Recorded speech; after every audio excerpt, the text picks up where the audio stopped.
Assalamualaikum warahmatullahi wabarakatuh.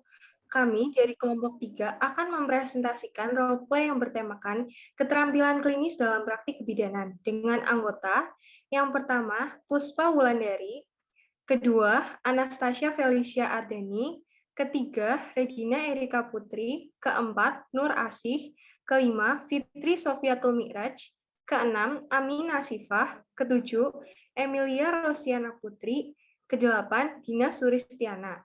Berikut langsung saja kita mulai.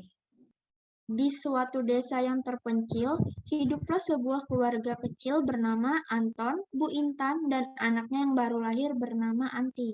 Di suatu malam, Bu Anti tiba-tiba bangun dari tidurnya karena Anti terus menangis. Saat dicek, ternyata Anti sedikit demam dan Bu Intan baru sadar bahwa anaknya sudah 2 hari tidak buang air besar. Bu Intan pun langsung membangunkan suaminya.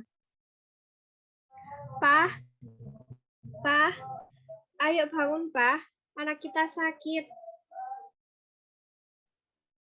Hah? Sakit apa, Mah? Iya, Mah, anak kita sakit. Ayo kita ke bidan untuk cek anak kita. Ayo, Pah. Mereka pun bergegas untuk pergi ke bidan praktek mandiri di dekat rumah mereka. Assalamualaikum, Bu. Bu bidan, Bu. Sabar loh, Mah. Kamu tuh kayak dikejar-kejar setan aja. Anak kita sakit, Pah. Mana baru lahir juga, masa sudah sakit. Iya, sebentar ya, Pak, Bu. Bu, anak saya sakit. Sudah 2 hari tidak pup dan badannya juga seperti demam. Bagaimana ya, Bu? Saya khawatir banget sama kondisi anak saya. Sebentar ya, Bu. Saya cek terlebih dahulu modul bayinya. Ibu dan Bapak bisa duduk terlebih dahulu. Oh alah, Bu. Bayinya baru berusia berapa lama? Baru lahir sejak 2 minggu yang lalu, Bu. Sudah saya cek, Bu, bayinya sepertinya akibat demam dari bayinya tersebut dapat disebabkan dari tidak buang air besar selama 2 hari. Tetapi untuk bisa lebih jelasnya bisa dijelaskan oleh Ibu Bidan. Ibu tunggu sebentar ya, Bu. Sebentar lagi Bu Bidannya datang. Sesaat kemudian, Bu Bidan Lucy pun datang. Assalamualaikum. Mohon maaf, Pak, Bu, apabila telah menunggu lama. Bagaimana, Bu? Ya, Bu. Tadi alhamdulillah sudah dicek dulu sama asistennya. Oh iya, Bu. Alhamdulillah kalau begitu. Baik, kalau begitu saya cek lebih lanjut lagi ya pada bayinya ya, Bu. Saat mengecek lebih lanjut pada bayinya. Baik, Pak, Bu. Bayinya sudah saya cek lebih lanjut. Tapi sebelum itu, ada yang ingin saya tanyakan beberapa hal. Apakah pemberian ASI Ibu itu lancar dan diberikan makanan tambahan lain selain ASI? ASI saya lancar, Bu. Selain itu, saya juga memberikan nasi, buah, dan lauk pauk pada anak saya agar tetap sehat. Untuk demam dan susah buang air besarnya berapa lama ya, Bu? Sudah 2 hari lebih sepertinya anak saya tidak pup, Bu. Dan demamnya baru ketahuan barusan sebelum saya pergi ke Bu Bidan ini. Oh begitu ya, Bu. Baik, Bu. Sebelumnya saya akan jelaskan beberapa hal. Saya dapat laporan dari asisten saya bahwa bayi Ibu masih berusia 2 minggu sejak lahir ya, Bu ya. Artinya bayi Ibu itu berarti masih mengalami masa neonatus atau biasa disebut sebagai masa neonatal. Masa itu adalah masa di mana bayi belum lama lahir dan berlangsung selama 28 hari. Dianjurkan secara medis, bayi yang sudah boleh diberi makan itu sejak umur 6 bulan Itu pun masih makanan halus seperti buah atau pepaya, alpukat yang dihaluskan atau dilembutkan. Sedangkan nasi, lauk pauk, dan semacamnya itu baru boleh dikasih pada umur 7-8 bulan secara bertahap. Sampai di sini paham atau ada yang ingin ditanyakan? Berarti selama ini saya salah ya, Bu. Berarti harusnya makanan apa yang saya kasih sebelum mencapai umur 6 bulan tersebut ya, Bu? Iya, Bu. Usia 0-6 bulan pada bayi sebaiknya dikasih ASI saja tanpa tambahan makanan apapun, Bu. Kenapa harus begitu ya, Bu? Emangnya cukup? Nanti kalau anak saya kelaparan gimana? Cukup, karena sistem pencernaan pada bayi baru lahir itu belum sempurna dan harus diberikan ASI saja tanpa tambahan makanan apapun, termasuk madu dan air putih. Pemberian ASI tersebut akan cukup pada kebutuhan nutrisi bayi, asalkan ASI pada ibu menyusuinya itu lancar. Jadi ASI pada Bu Intan itu harus lancar ya, Bu ya.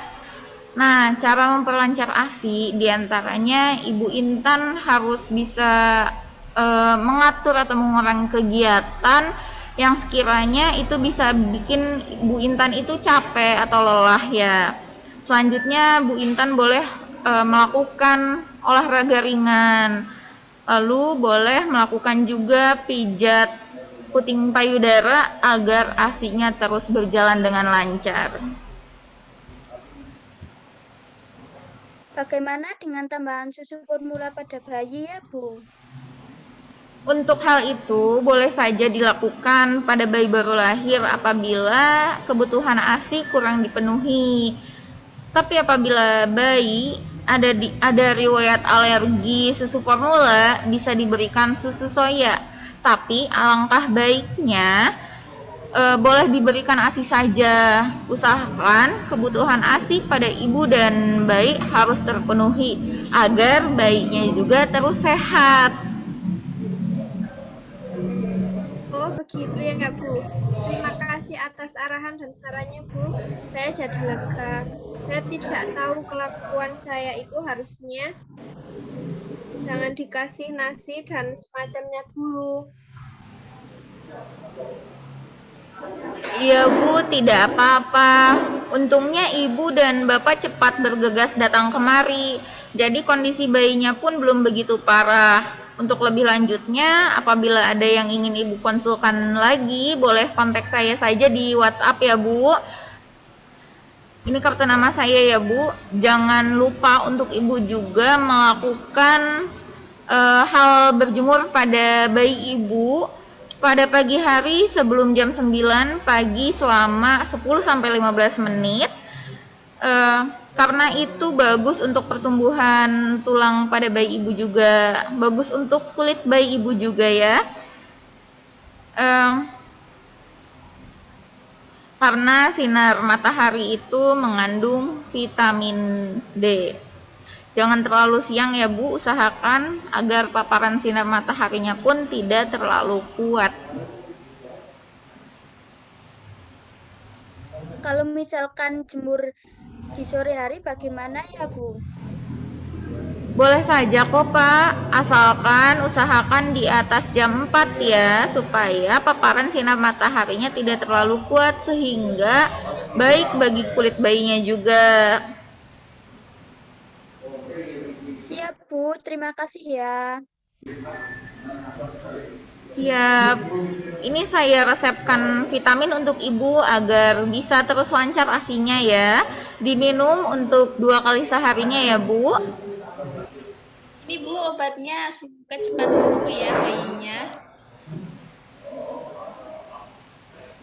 Baik, Bu. Terima kasih. Saya duluan ya. Mari. Assalamualaikum. Waalaikumsalam.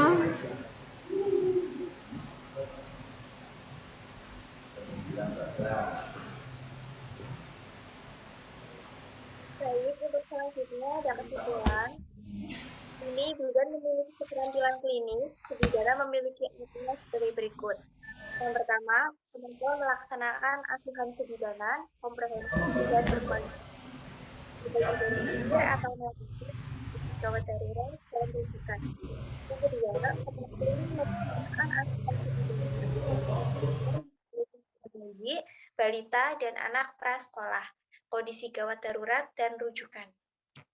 Yang ketiga, kemampuan memberikan pelayanan tanggap budaya dalam upaya promosi kesehatan reproduksi pada remaja perempuan. Yang keempat, kemampuan memberikan pelayanan tanggap budaya dalam upaya promosi kesehatan reproduksi pada masa sebelum hamil. Yang kelima, memiliki keterampilan untuk memberikan pelayanan ANC komprehensif untuk memaksimalkan kesehatan ibu, hamil, dan janin, serta asuhan kegawat daruratan dan rujukan. Selanjutnya, kemampuan melaksanakan asuhan kebidanan komprehensif dan berkualitas pada ibu bersalin, kondisi gawat darurat, dan rujukan. Selanjutnya, kemampuan melaksanakan asuhan kebidanan komprehensif dan berkualitas pada pasca keguguran, kondisi gawat darurat, dan rujukan. Kemampuan melaksanakan asuhan kebidanan komprehensif dan berkualitas pada ibu nifas, kondisi gawat darurat, dan rujukan. Masa klimakterium pada keluarga berencana, lalu juga pada pelayanan kesehatan reproduksi dan seksualitas perempuan. Tentunya juga pada keterampilan dasar praktik klinis kebidanan. Dari area yang sudah disebutkan, dapat disimpulkan bahwa bidan harus memiliki keterampilan klinis dan Sekian yang dapat kami sampaikan. Apabila ada kesalahan, kami mohon maaf. Wassalamualaikum warahmatullahi wabarakatuh.